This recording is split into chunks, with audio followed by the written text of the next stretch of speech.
বেগম খালেদা জিয়া তিনবারের সাবেক প্রধানমন্ত্রী গো আল্লাহ, তাকে সুস্থতা দান করে তার পরিবারের ওপর তুমি খাস রহমত নাজিল করো আল্লাহ।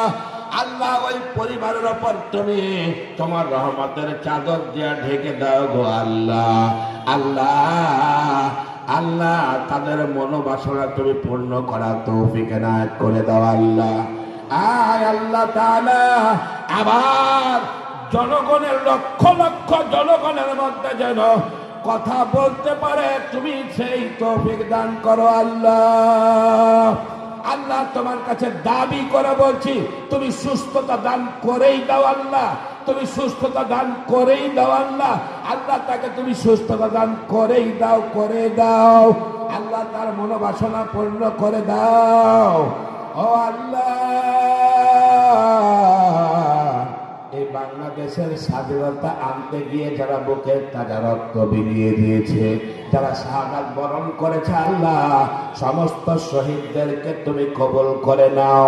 তাদের রক্তের বদলতে এই বাংলাদেশে তুমি শান্তি বিরাজ করে দাও আল্লাহ। আমাদের দেশের ওপরে আসমানি বালা, জমিনি বালা, হাওয়াই বালা তুমি দিও না আল্লাহ।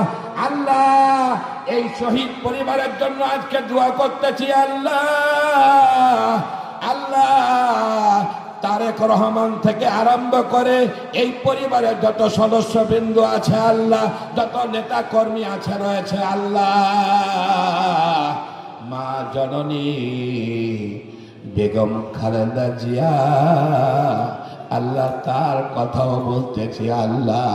আল্লাহ তাদের সকলকে তুমি চোর ডাকাত, গন্ডা সন্ডা, চাঁদাবাজি, হাই ডাকাতের হাত থেকে হেফাজত করো আল্লাহ। আল্লাহ দুষ্টের দুষ্টামি থেকে, চুগলিখড়ি থেকে, গীবতকারী থেকে তুমি হেফাজত করো আল্লাহ। আল্লাহ তাদের নেতা কর্মীদের ওপর তুমি খাস রহমত নাজিল করো আল্লাহ। নেতা কর্মীরা যারা অসুস্থ আছে তাদেরকে তুমি সুস্থতা দান করে দাও।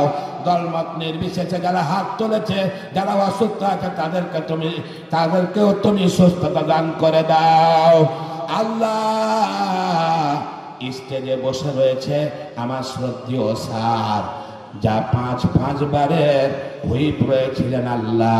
আল্লাহ এমপি মহোদয় রয়েছিলেন আল্লাহ, সাবেক এমপি মহোদয় আল্লাহ, তার উপর তুমি খাস রহমত নাজিল করো, তাকে সুস্থতা দান করে দাও আল্লাহ।